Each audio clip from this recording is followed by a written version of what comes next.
Full videos on onespotmedia.com, click here. Thank you very much for watching. Hi there, I'm Simon. Welcome to Schools Not Out, your daily classroom for CSEC and CAPE students. You can watch this lesson real time on Television Jamaica's YouTube channel or One Spot Media. We also are live on Music 99 and GoJamaica.com. Yes, sir. If you have questions on today's subject, you can send them in to Television Jamaica's Facebook page or Instagram at television_Jamaica. Today's lesson is on CSEC Industrial Education. We will be focusing on CSEC and CAPE Electrical. I am Devalian Green and I am Sean Myers. Now today, ladies and gentlemen, our topic is inductors and inductance. Now our objectives are inductors and the types of inductors that we have. We're going to be focusing on inductors in series as well as inductors in parallel. And we're going to be looking at factors that affects inductance and how we can derive some formulas from that, as well as the principles of inductive circuits. We're also going to be looking at the rise of current in inductive circuit. Now this is where you'd actually hear people speaking about, growth and decay curves. And finally, we're going to be topping it off with energy stored in the magnetic field of an inductor. Now I'm going to be handing over to Mr. Green, and Mr. Green is going to be taking us now through inductors and inductors. all right. So as stated by my colleague, we're looking at inductors and inductance. So before we can get deep within the content, we must understand what an inductor is. And if you'll just point your attention to the slide that we have here. All right. An inductor is a passive two-terminal element designed to store energy, right, in its magnetic field. All right. An inductor is also called a reactor or a coil. We can even go further to break that down to say that an inductor is a coil wound around a core that possesses a large value of inductance. And here we have with us some real-time samples of inductors. Here we have a coil that was removed from the circuit board and one that is still attached. All right? Now we're going to be talking about the types of inductors. All right? Now there are two main categories of inductors. We have what we call the air core inductor, and we have the ferromagnetic core inductor. Right? Ferromagnetic core is mostly made up of iron, right? And the air core, as its name suggests, is air, right?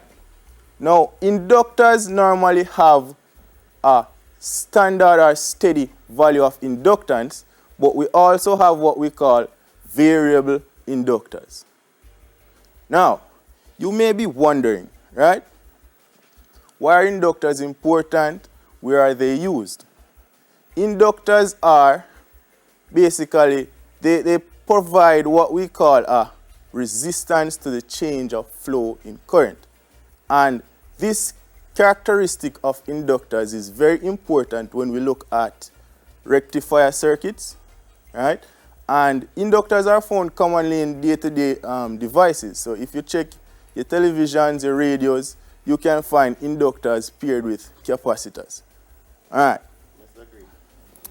And, to add a little bit to that as well, as was mentioned earlier, that an inductor provides an opposition to a change in current. Now, our students out there, of course, you'd have already had prior knowledge pertaining to resistors. Yes. And you know that resistors opposes the movement of electrons. But you're now learning about inductors, and inductors, it offers opposition, but not in the form of a resistor. But this type of opposition is actually to the change in the movement of electrons. Right. Now, if you think about a door, if, all of us have doors. Now, if you have a door for your house, the front door for your house, then of course, if all students were going to be lining and going through that door, we would say, all right, come in single file. So that means that it's going to be a person going through the door. Now, when you think about that illustration, then it is very easy to understand that the door will serve, will be opposing your movement. But think about an inductor. An inductor opposes the change.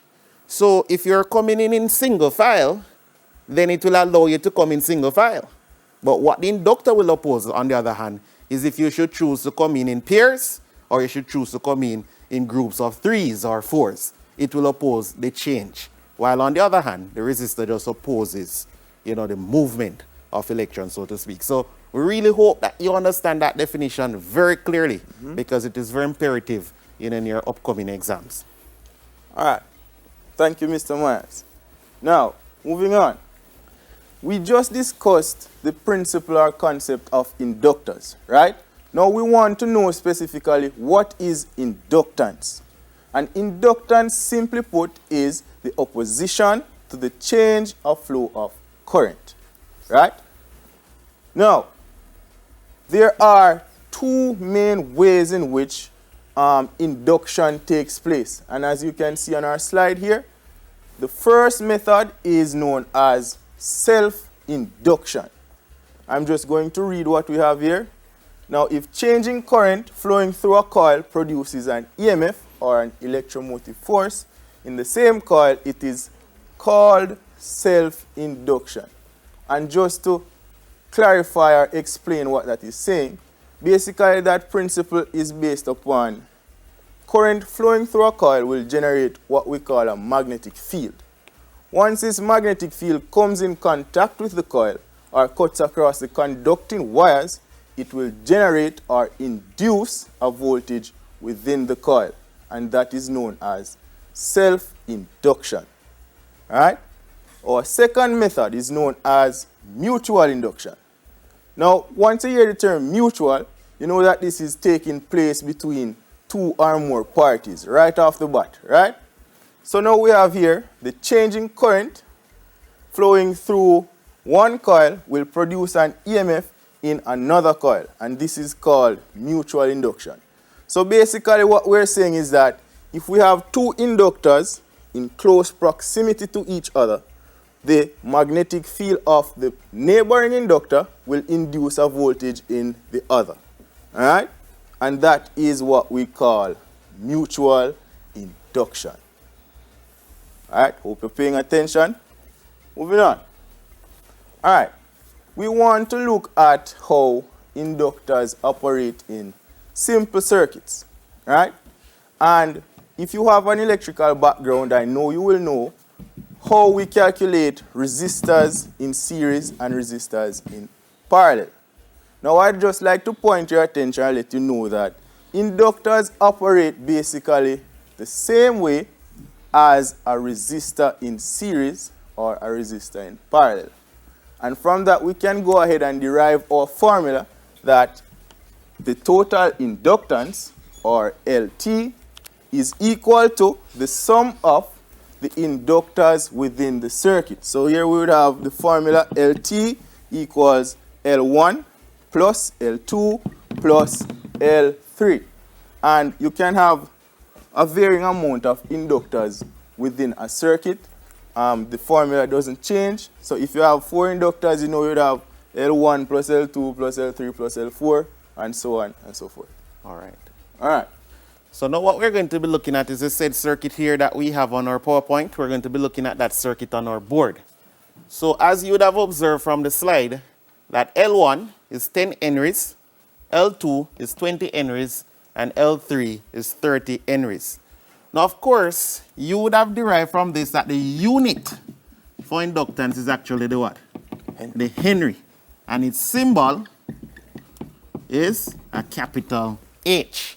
Very important, students, that you pay attention to that. Now, as Mr. Green mentioned earlier, that LT would be equal to L1 plus L2 plus L3. And it doesn't matter any amount of inductors you have. It could carry on until you have even, 1,000 inductors. To find the total inductance, you simply are going to be carrying out, using this formula by adding them. So in working it out, L1 equal to LT equal to L1 plus L2 plus L3, It's very important that you start with your formula. And then from there, you're going to have your 10 Henry plus 20 Henry plus 30 Henry. And then from doing that now, you'll realize that you'd have a total of 60 Henry. So that is how you actually carry out, performing calculations for inductors connected in series. Brilliant.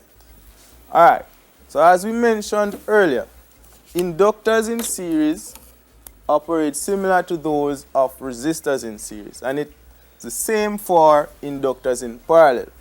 Now, if we were to look at our PowerPoint right here, we can derive our formula.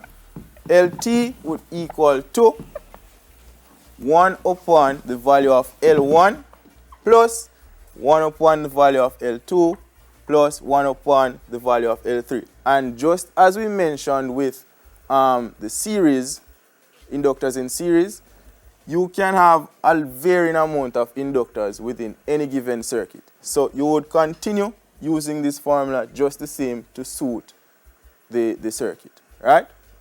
And we're just going to be putting one of these examples on the board for you real quick. All right. Now this is now going to be an example of an inductor in parallel. Now, how do we know that this is actually a parallel circuit? Well, for those who are at home, I hope you answered correctly. So a parallel circuit, it provides multiple pathways for current to flow. So if we had IT leaving the source here, IT, and of course this current will actually split into one, I1, it will actually split into two, I2, and then it will actually split there, I3. So you'll have actually three currents that are going to be, coming from IT. And as these currents flow, then of course IT would come back to its source. So these three currents again will be added, giving you back the total current. Now, let us just use a simple example. Let us say that this is 1 Henry, this is actually 2 Henrys, and this is actually 3 Henrys. Now we are going to be asked to calculate, our total inductance.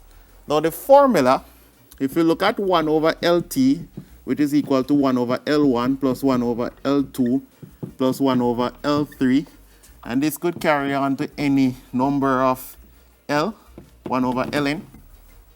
Now we're going to be inserting our values in our formula. So 1 over LT would equal to 1 over 1 plus 1 over 2 plus 1 over 3. Now we find our LCM. And what do you think our LCM will be for that, students? Now if you're guessing the number 6, then certainly you are correct.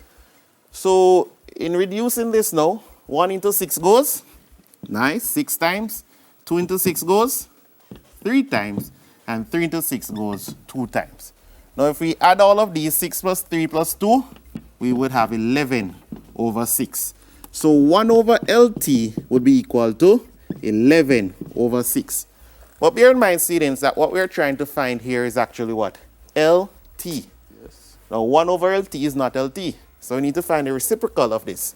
Now the reciprocal of this, LT, would be equal to, this will be 6 over 11. And if you're using your calculator, that will be 0.5 Henrys. Now, it is very important to pay attention to this as well, that for inductors in parallel, the total value of the inductance in parallel will always be less than the smallest value inductor in the circuit. So the smallest value inductor in the circuit is actually 1 Henry. But when you calculate, you realize that the total inductance is actually 0.5 Henrys, highlighting, that your answer is in line with what we're looking for. All right. Now we're going to be directing your attention to our next objective, which has to do with the factors affecting inductance. Now, the first factor that affects inductance is the number of turns of a coil, right? So that would have to do, like bringing back to our depiction of the inductor, you see that it is made up of a number of turns of the coil, right? Now, depending on the amount of turns around the core, that directly impacts the value of inductance produced by the coil. All right, our second factor is the diameter of the cross-sectional area of the coil. And when we say the diameter of the cross-sectional area, we are mentioning or we are referring to the thickness of the material used for the coil itself. All right? Thirdly, the length of the coil. Now, if we were to go ahead and unwind the coil that makes up the inductor, we would then be able to see the true length of the coil, right? And this dimension or this distance also impacts the amount of inductance produced by a given inductor. The final factor, the permeability of the core material, all right? Now, when we mention permeability, what we are referring to is the ability of a material to promote the magnetic lines of force, all right? So, in other words, or in essence, it can be linked to conduction, right? So, how a material would conduct electricity, but in this sense, we are speaking to magnetism, all right? Good. Now, based on what we just derived, we can go ahead and use our formula on the board, which is L, which in this sense is induction or inductance, is equal to N, which is the number of turns of the coil, times phi, which refers to the magnetic lines of force, divided by the current, which is produced by the inductor. That will give you the value of inductance of any given inductor. All right? Also, we can transpose for mu, right? And this is the permeability of the core material multiplied by capital A, which is the cross-sectional area of the coil itself, times N squared, number of turns, divided by the length of the coil.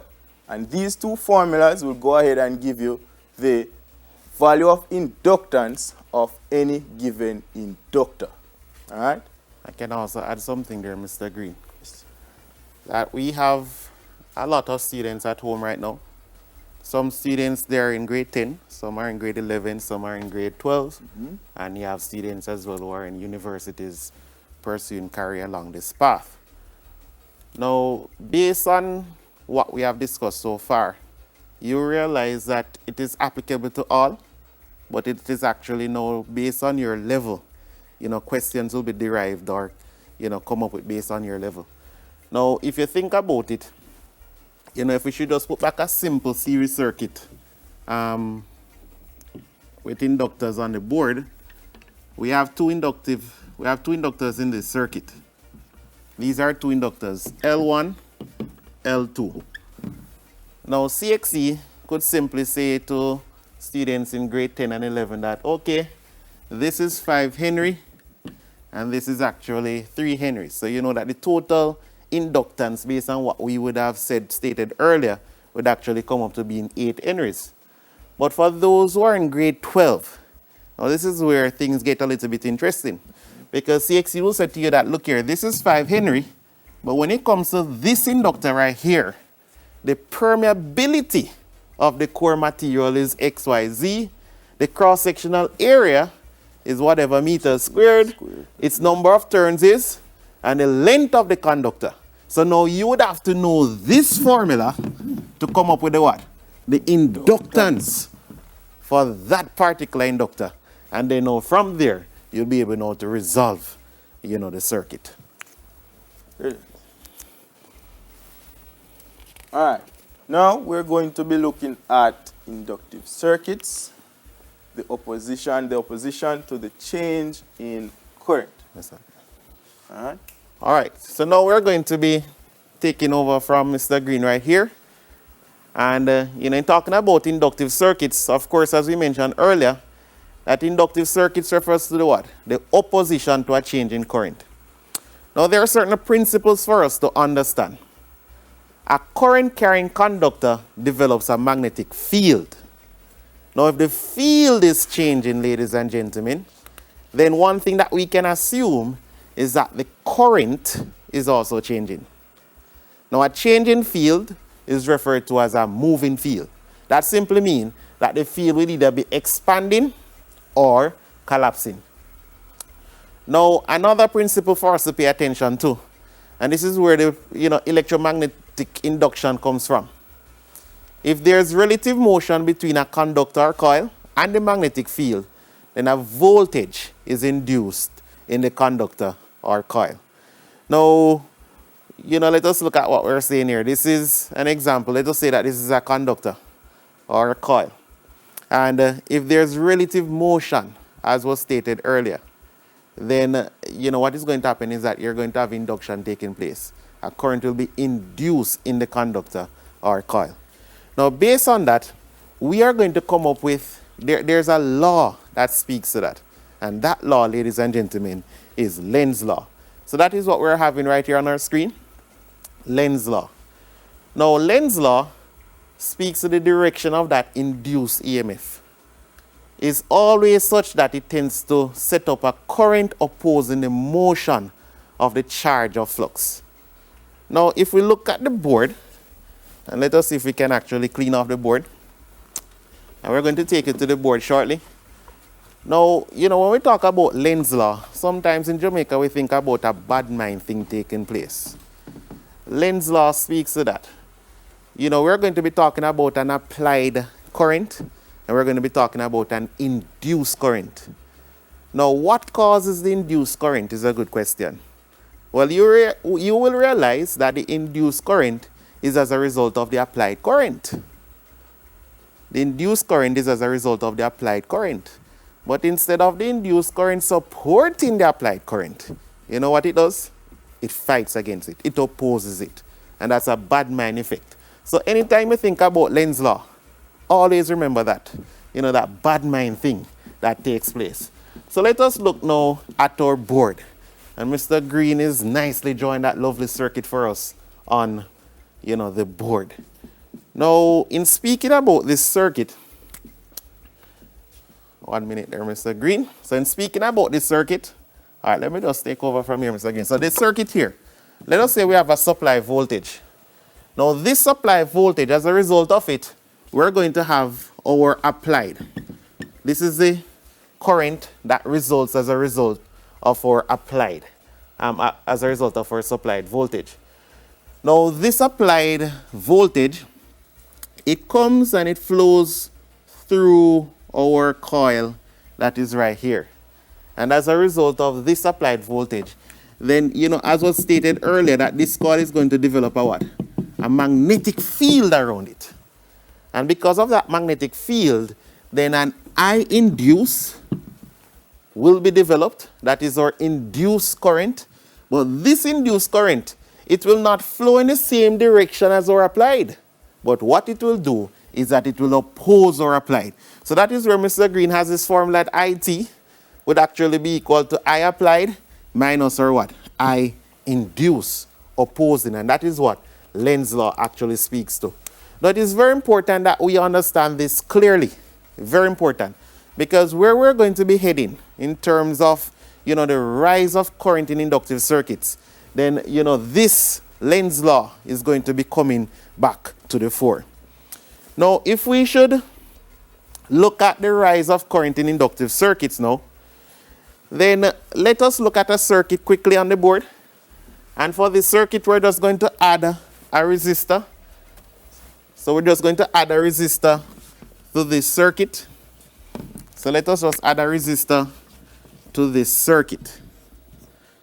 So this is our R, and of course, this is our inductor L. Now, we're going to be putting a little switch in our circuit as well, because we want to have a little control mechanism.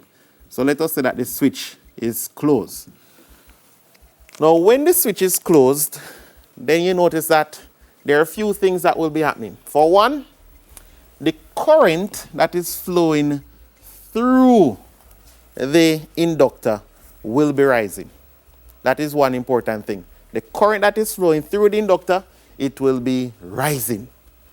Now, we could easily do a little graph because all of this is happening with respect to time. All of this is happening with respect to time. So if we look at, I, which is our current, this could be our I applied. So if that is our I applied, then we could also say that this is also represent our IR because it's a series circuit. So this current will be rising, and it will be rising exponentially. Very important that we bear that in mind. It will be rising exponentially. Now the next thing again is that the voltage drop across our inductor, it will be falling. It will be falling. Now if we should represent this on our graph, then certainly, well, we could get a new graph. We have a little space right here. So we could say that this is VL. Now VL will be falling, but you notice it is falling exponentially. So these are not linear graphs, students. These are exponential graphs. And then now based on the level that you're at, like for example the grade 12s and those in universities, then you will be doing a lot of graphs pertaining to these. And you'll be working on the year under the graph and using your mathematical principles and so forth to come up with a lot of the solutions to the questions that will be asked. So this is we're trying to help you to appreciate the principle though, that VL will be falling, the inductor voltage, but when it comes to the applied current, or the current that is flowing through the inductor, which will be the same current that eventually will be flowing through the resistor, then that current will be rising. So those are some important things to pay attention to. But one important point to note is that when we have maximum current flowing, then this inductor, it no longer has an effect on the circuit. Now we can illustrate this, and we can think about you having a hose at your home. And of course that hose might be wrapped up around something that you use it to store. Now you come and you turn on the pipe at full pressure, the water pipe at full pressure. Now when you turn on the water pipe at full pressure, then let us pay attention to what is going to be taking place. Now the first thing that you'll observe is that water will be coming through the pipe. Now that water that is flowing through the pipe could be referred to as your current. The current flows through the circuit. But remember, that just like this coil of wire that we have right here, the hose is wrapped up. So at t equals 0 second, and you look at the end of the hose, you realize that there is no water that is coming.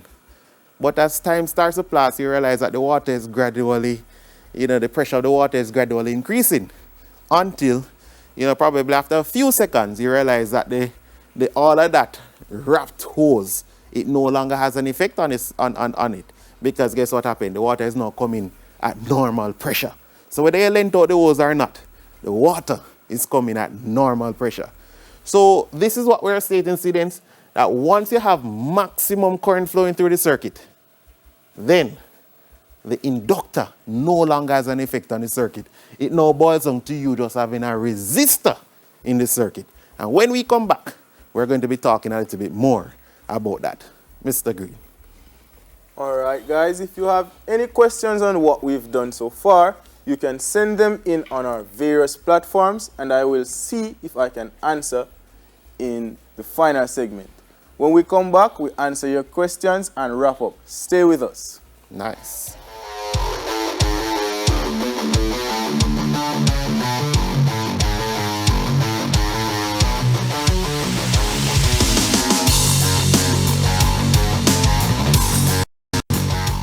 Hi there, I'm Simon Preston from TVJ. Thank you very much for watching our YouTube channel. To see our latest videos and also to see live events, click here. To see our full videos on onespotmedia.com, click here. Thank you very much for watching. Hi! We haven't left you out. It's Get Moving Kids. Home workout series with Jamaica Moves. Tuesdays, Thursdays, and Fridays at 2 p.m. on TVJ. Get Moving! Home workout series with Jamaica Moves. Jamaica move, mobilize, flexercise. Jamaica move, Jamaica move,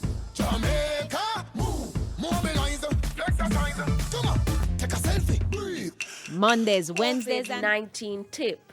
Protect yourself and others from getting sick by washing your hands after coughing or sneezing, when caring for the sick, before, during, and after you prepare food, before eating, after toilet use, when hands are visibly dirty, and after handling animals or animal waste. Reduce your risk of viral illnesses like the flu and coronavirus. Wash your hands frequently with soap and water. Cover your nose and mouth when coughing with a tissue and dispose of it. Avoid close contact with anyone with a cold or flu-like symptoms. If you become ill, please visit your doctor or the nearest health center and share your travel history. The flu and coronavirus can kill. Let's protect each other. A message from the Ministry of Health and Wellness. Hi! We haven't left you out. It's Get Moving, kids. Wall Street above. We're moving. Home workout series with Jamaica Moves. Tuesdays, Thursdays, and Fridays at 2 p.m. on TVJ. Get Moving! Home workout series with Jamaica Moves. Jamaica move, mobilize, flexercise. Jamaica move, Jamaica move, Jamaica move, mobilize, flexercise. Come on, take a selfie, breathe. Mondays, Wednesdays, and Fridays at 8:35 a.m. Hi! We haven't left you out. Hi there, I'm Simon Preston from TVJ. Thank you very much for watching our YouTube channel. To see our latest videos and also to see live events, click here. To see our full videos on onespotmedia.com, click here. Thank you very much for watching.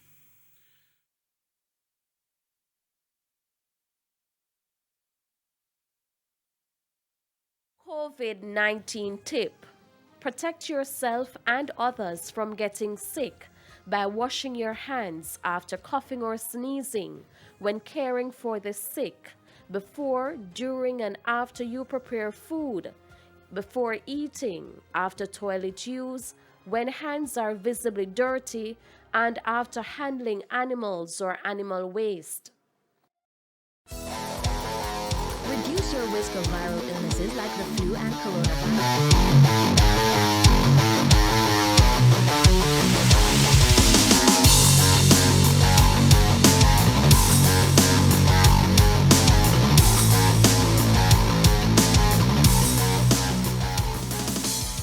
Welcome back to Schools Not Out, your daily classroom for CSEC and CAPE subjects. Today we have been discussing CSEC Industrial Education, CSEC and CAPE Electrical, right? And now we're going to be turning back over to Mr. Myers. All right, so now students, we're going to be looking now at one of our circuits. And, there are a few facts that we need to take into consideration as we look at our growth and decay curve, so to speak. So we're going to be looking at the rise of current in inductive circuits. Now, these are the facts. Number one, it is very important that you pay attention to this. It takes 5 time constants for current or voltage to rise to maximum or fall to 0.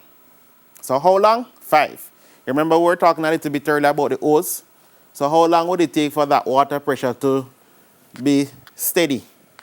5 time constant.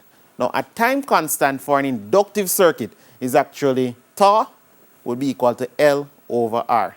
It is very important that you write this down in your books and you have it ready because we're going to be working out a circuit together.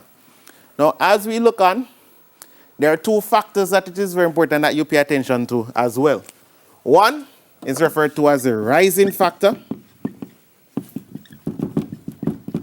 and the other is the falling factor. Now, let us look at our rising factor firstly. Our rising factor is 1 minus e to the minus t upon tau. And then our falling factor, and we're going to be using a different color. So our falling factor is actually e to the minus t upon tau. So as was mentioned earlier, notice that these are not linear graphs. These are exponential graphs, and that's the reason why you have, your exponential icon right there. So these are found, ladies and gentlemen, on your calculator. It's very important that you get used to it. Now, as we highlighted to you our rising factor and our falling factor, now what we're going to be looking at now is our circuit. And let us see if we can understand now how we can go about using these two factors in making some calculations.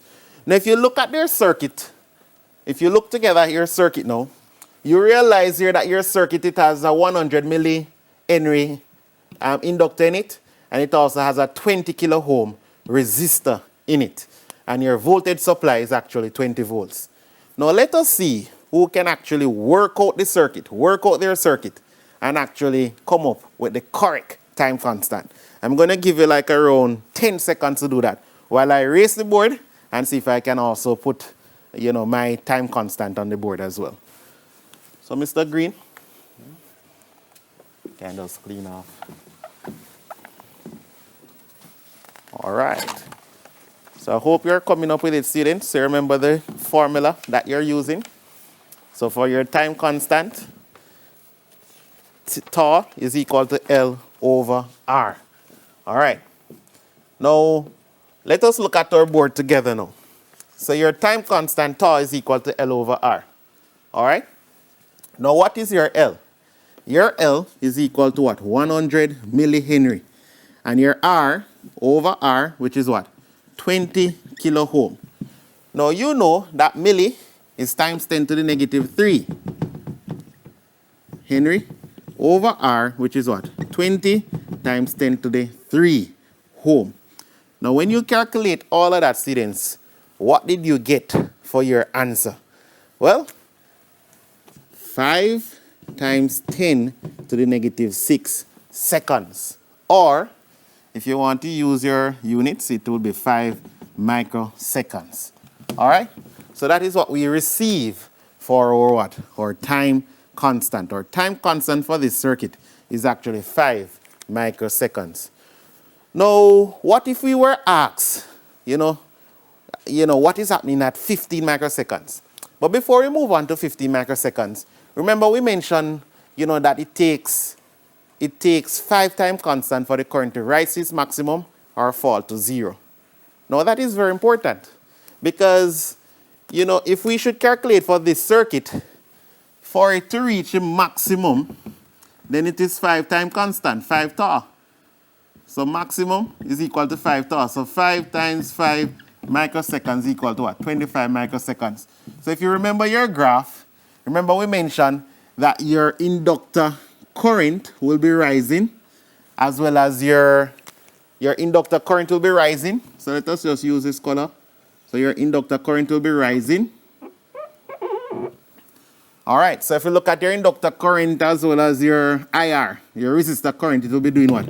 Rising. But for it to reach its maximum right here, which is going to be your 5 tau, then that maximum would actually be 25 microseconds here. Now, what if CSEC should get a little bit smart with you? And they should say, okay, ladies and gentlemen, tell me what is happening in this circuit at 30 microseconds. Then it's very easy. It is just a resistor alone that will be found in the circuit because that inductor no longer has an effect on your circuit. So that is why it's so important that you get to appreciate or understand, you know, the 5 time constant. So this is where our 25 is. Now we're going to be asking what is happening at 15 microseconds. So that is what we're going to be working out now, ladies and gentlemen. Now where is my eraser? Because I'm getting in this little mood now. So let us see if we can actually work out what is happening now at 15 microseconds.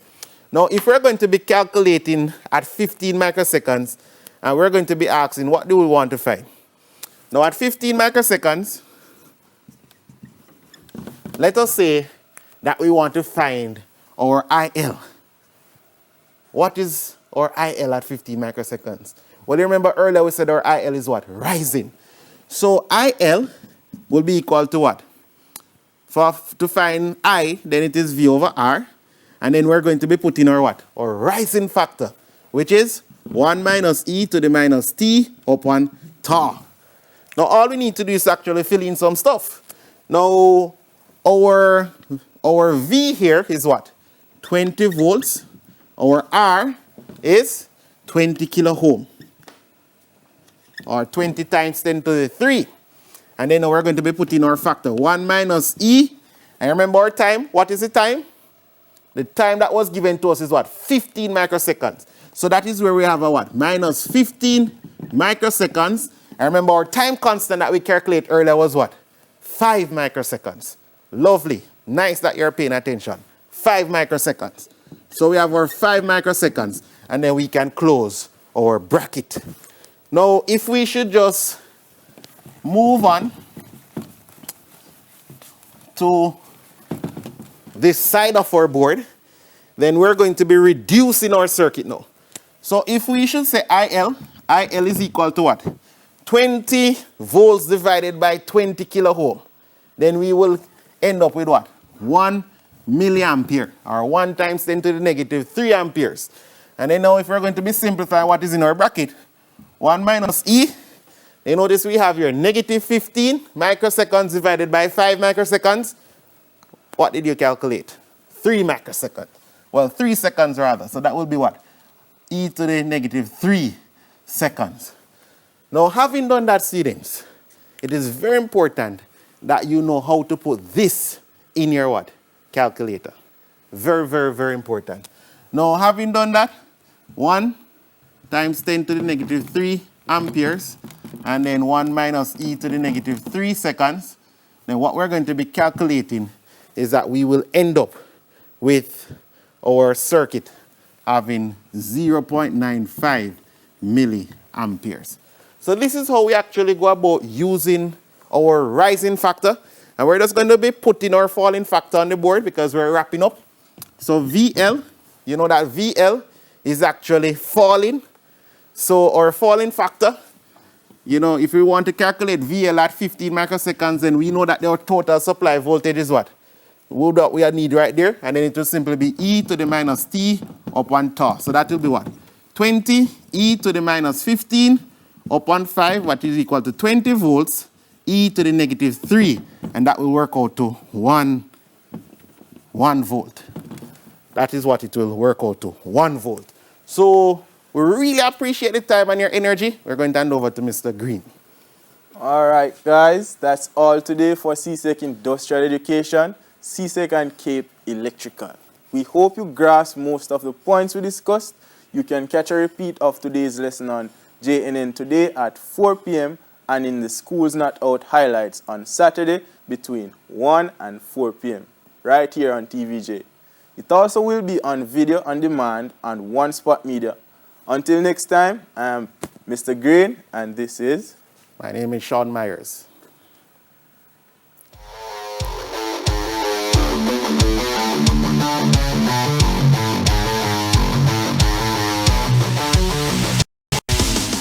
Hi there, I'm Simon Preston from TVJ. Thank you very much for watching our YouTube channel. To see our latest videos and also to see live events, click here.